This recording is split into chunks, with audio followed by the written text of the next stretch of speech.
A few days ago, our neighbors had to shoot one of their horses. It had apparently broken an ankle or something. I live next to people who own a bunch of horses. And, well, they had to put it down. Sad. You know, don't really know them. We've only been living out here half a year, just something happened to observe. However, the temptation to go over there and ask them if I could film myself beating their dead horse with a stick was quite strong because that'd just be a great introductory video to put on a lot of the subjects I talk about. Because once again, we're going to beat a dead horse today. Hi, folks, it's your old pal, King Waspinator. Welcome back to Total Party Skills. Why does Dungeons and Dragons use race and class? Right off the bat, obviously, since this apparently has to be brought up every time it's mentioned now, D&D does not use race in the same way that race is used in the normal world. In fact, most role-playing games don't. I'm hard-pressed to think of any role-playing game that has an entirely human setting, where all the player characters are humans, where you have to take note of what their particular ethnic race is in those games. Race only seems to apply to fantasy games where non-humans are present. Now, ironically, in D&D, race is mostly a cosmetic choice, much like your ability scores. You know, that little +1, +2 modifier you might get from having a high or a low ability score doesn't really have that huge of a statistical impression on your likelihood of success and all that kind of stuff. It has a marginal one, but it's not huge. And, a few things like, you have dark vision or you're naturally able to find secret doors or something like that. Those, that's just kind of text fluff. But for the most part, denoting your character's race is just to kind of give everyone a visual anchor so that they can picture your character, because people know what elves look like, sort of a thing. Ironically, once again, just like in real life, class is actually the thing that matters more, because it's your class that actually defines what your character's good at doing and how they will proceed as an adventurer and what kind of stuff they can do in adventures. Race has always been kind of a secondary consideration. However, when you're presenting what your character concept is, the whole thing's kind of backwards and jumbled up. Most of the time, you'll say the alignment first. So you should probably choose your alignment first, and then your race, and then your class.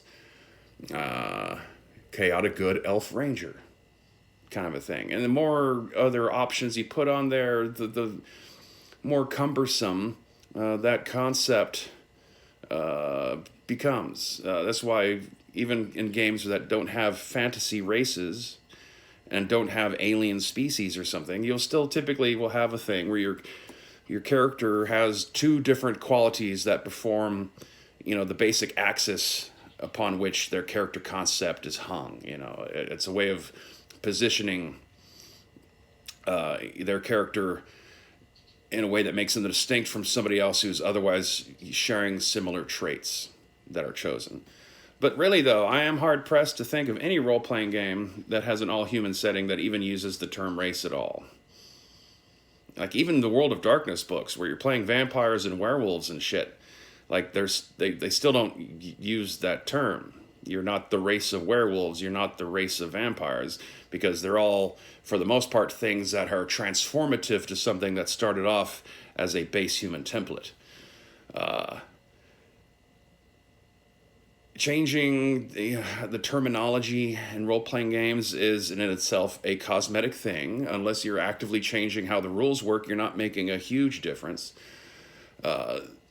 Changing race so that it only gives you positive ability score modifiers and no penalties was a bigger change to how it operates than just calling it species instead.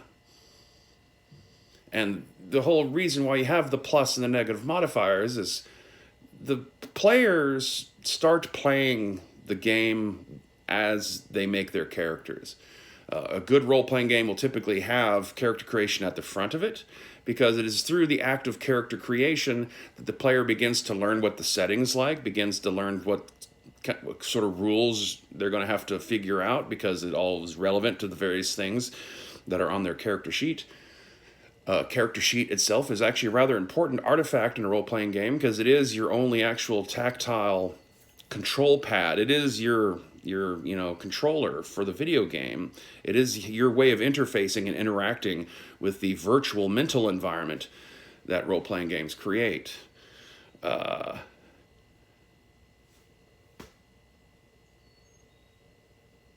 And so far, I guess everyone could just GURPS it and just not really have character concepts. Just put points in the stuff you like, and your character is just your character. But then when people ask you, "Oh, what are you playing?" I'm playing a guy who's got 3 points in melee and strength of 4, and it's you need the little catch tags so you can communicate and convey to people in a simple, snappy way what it is you're playing, or to convey NPCs to your players. It's helpful to have a quick little snappy way to get across what this person is to somebody without having to stop and give massive exposition dumps.